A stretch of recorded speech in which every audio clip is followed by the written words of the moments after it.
ಒಳಗಡೆನೂ ಹಾಗೆ ಆಮೇಲೆ ಹಿಂಗೆ ಇದ್ದೆ, ಶರ್ಟ್ ಬಿಚ್ಕೊಂಡಿದ್ದೆ, ಪ್ಯಾಂಟ್ ಬಿಚ್ಕೊಂಡಿದ್ದೆ ಅಂತ ಮನೇಲಿದ್ರೆ ಚಪ್ಪಲಿ ತಗೊಂಡು ಹೊಡೆದು ಆಚೆ ಕಳಿಸ್ತಾರೆ. ಬಿಗ್ ಬಾಸ್ ಮನೆಯಲ್ಲಿ ಮಖಕ್ಕೆ ಮಸಿ ಅನ್ನೋ ಒಂದು ಟಾಸ್ಕ್ ಶುರುವಾಗಿದೆ. ನಿಮಗೆ ಗೊತ್ತಿರಬಹುದು, ಈ ವಾರ ಪೂರ್ತಿ ಟಾಸ್ಕ್ಗಳು ಇರೋದಿಲ್ಲ, ಇಡೀ ಮನೆನೇ ನಾಮಿನೇಟ್ ಆಗಿದೆ. ಯಾಕಂತ ಹೇಳಿದ್ರೆ ಸುದೀಪ್ ಅವರು ಈ ಮನೆಯಲ್ಲಿ ಯಾರೂ ಕೂಡ ಚೆನ್ನಾಗಿ ಆಡ್ತಿಲ್ಲ ಅಂತ ಹೇಳಿ ಎಲ್ಲರೂ ಕೂಡ ನಾಮಿನೇಟ್ ಮಾಡಿ ಹೋಗಿದ್ದಾರೆ. ಆದರೆ ಮಖಕ್ಕೆ ಮಸಿ ಅನ್ನೋ ಒಂದು ಟಾಸ್ಕ್ ಅನ್ನ ಆಡಬೇಕಾದ್ರೆ ಎಲ್ಲರೂ ಕೂಡ ರಿಷಾ ಗೌಡಂಗೆ ಗ್ರಹಚಾರ ಬಿಡಿಸುವಂತ ಕೆಲಸವನ್ನ ಮಾಡಿದ್ದಾರೆ. ಅದರಲ್ಲೂ ಕೂಡ ರಘು ಅವರು ಮಾತಾಡಿರೋ ಒಂದೊಂದು ಮಾತು ಕೂಡ ಸೈಕ್ ಆಗಿತ್ತು, ಎಲ್ರಿಗೂ ಕೂಡ ಸಿಕ್ಕಾಪಟ್ಟೆ ಇಷ್ಟ ಆಯಿತು. ರಘು ಅವರು ಈ ರೀತಿ ಆಡಿದ್ರೆ ಮನೆಯಲ್ಲಿ ಸಿಕ್ಕಾಪಟ್ಟೆ ಚೆನ್ನಾಗಿ ಎಂಟರ್ಟೈನ್ಮೆಂಟ್ ಅನ್ನ ಮಾಡಬಹುದು. ನಿಮಗೆ ಗೊತ್ತಿರಬಹುದು, ಮಸಿಯನ್ನ ತಗೊಂಡು ಅವರ ಮಖಕ್ಕೆ ಬೆಳೆದು ಏನಕ್ಕೆ ಬೆಳೆತಿದೀವಿ ಅಂತ ಹೇಳಿ ರೀಸನ್ ಗಳನ್ನ ಕೊಡಬೇಕು.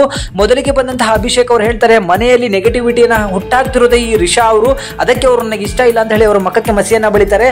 ಇದಾದ್ಮೇಲೆ ಗಿಲ್ಲಿ ಅವರು ಬರ್ತಾರೆ. ಗಿಲ್ಲಿ ಅವರು ಒಂದು ಟಾಂಗ್ ಅನ್ನ ಕೊಡ್ತಾರೆ. ನನ್ನ ಮುಖವಾಡ ಕಳಿಸೋದೋಗ್ಲಿ, ನಿಂದು ಮುಖವಾಡ ಕಳಿಸಿ ಕೆಳಗೆ ಬಿದ್ದು ಜಾಡ್ಸೋದು ಹೊರಗಡೆನೆ ಹಾಕ್ಬಿಟ್ಟಿದ್ದಾರೆ ಅಂತ ಹೇಳಿ ಹೇಳ್ತಾರೆ.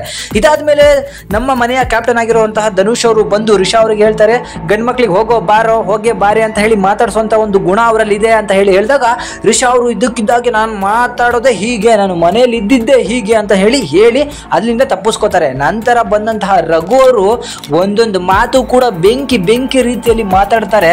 ನಾನು ಕೂಡ ಮನೆಯಲ್ಲಿ ಹುಚ್ಚನ ರೀತಿ ಇರ್ತೀನಿ, ನಾನೆಲ್ಲರೂ ನಮ್ಮ ಮನೇಲಿ ಇದ್ದಂಗೆ ಇಲ್ಲಿ ಇದ್ದು ಬಿಟ್ಟೆ ಅಂದ್ರೆ ಇಲ್ಲಿ ಯಾವಳು ನನ್ನ ಜೊತೆಗೆ ಇರೋಕ್ಕಾಗೋದಿಲ್ಲ. ನಾನು ಮನೇಲಿ ಬಟ್ಟೆ ಬಿಚ್ಕೊಂಡಿದ್ದೆ, ಚಡ್ಡಿ ಬಿಚ್ಕೊಂಡಿದ್ದೆ, ಪ್ಯಾಂಟ್ ಬಿಚ್ಕೊಂಡಿದ್ದೆ, ಶರ್ಟ್ ಬಿಚ್ಕೊಂಡಿದ್ದೆ ಅಂತ ಹೇಳಿ ಈ ಮನೇಲಿ ಎಲ್ಲ ಬಿಚ್ಕೊಂಡು ಕುಡಿದ್ರೆ ಮೆಟ್ಟಲ್ ಹೊಡೆದು ಹೊರಗಡೆ ಹಾಕ್ತಾರೆ ಅಂತ ಹೇಳಿ ರಿಷನ್ಗೆ ಡೈರೆಕ್ಟ್ ಆಗಿ ಒಂದು ಟಾಂಗ್ ಅನ್ನ ಕೊಟ್ಟಿದ್ದಾರೆ. ಅವರು ಹೇಳಿರೋ ರೀತಿ ಮಾತ್ರ ಸಿಕ್ಕಾಪಟ್ಟೆ ಚೆನ್ನಾಗಿತ್ತು. ಮನೆಯಲ್ಲಿ ಬೇಕಂತ ಹೇಳಿ ಜಗಳನ್ನ ಕೆರ್ಕೊಂಡು ಹೋಗುವಂಥದ್ದು, ಒಬ್ಬರ ಮೇಲೆ ಮ್ಯಾನ್ ಹ್ಯಾಂಡ್ಲಿಂಗ್ ಅನ್ನ ಮಾಡುವಂಥದ್ದು, ಗಿಲ್ಲಿಯ ಮಖಕ್ಕೆ ಮಸಿಯನ್ನ ಬೆಳೆದಿರೋ ರೀತಿಯನ್ನ ನೋಡ್ಬಿಟ್ರೆ ಚಿಕ್ಕ ಮಕ್ಕಳಿಗೆ ಹಳ್ಳಿ ಕಡೆ ಮುಖ ತೊಳಿಸ್ತಾರೆ ಗೊತ್ತಾ, ಹಾಕಿ ಉಜ್ಜುತ್ತಾರಲ್ಲ ಆ ರೀತಿಯಾಗಿ ಉಜ್ತಾರೆ. ಇವಳು ಮನೆಯಲ್ಲಿ ಅಗ್ರಿಮೆಂಟ್ಗೆ ಸೈನ್ ಹಾಕಿಯೇ ಬಂದಿದ್ದಾಳೋ ಅಥವಾ ಇವಳನ್ನ ಬೇಕಾಬಿಟ್ಟಿ ಮನೆ ಒಳಗೆ ಬಿಟ್ಟಿದ್ದಾರೋ ಖಂಡಿತ ಗೊತ್ತಾಗ್ತಿಲ್ಲ. ಬಟ್ ಎಲ್ಲರೂ ಕೂಡ ಟಾರ್ಗೆಟ್ ಅನ್ನ ಮಾಡಿ ಸಿಕ್ಕಾಪಟ್ಟೆ ಮಸಿಯನ್ನ ಬೆಳೀತಿದ್ದಾರೆ. ಈ ಒಂದು ಟಾರ್ಗೆಟ್ ನಡುವೆ ಲೈವ್ ನಲ್ಲಿ ನಡೀತಿರ್ಬೇಕಾದ್ರೆ ನಾನು ನೋಡಿದ್ದು ಗಿಲ್ಲಿ ಹಾಗೂ ಅಶ್ವಿನಿ ಇಬ್ರು ನಡುವೆ ಒಂದು ಕಾನ್ವರ್ಸೇಷನ್ ನಡೆಯುತ್ತೆ. ಸೊ ಗಿಲ್ಲಿ ಅವರು ಅಶ್ವಿನಿ ಅವರಿಗೆ ಮಸಿ ಬೆಳಿತಾರೆ, ಹಾಗೆ ಅಶ್ವಿನಿ ಅವರು ಗಿಲ್ಲಿ ಅವರಿಗೆ ಮಸಿ ಬೆಳಿತಾರೆ.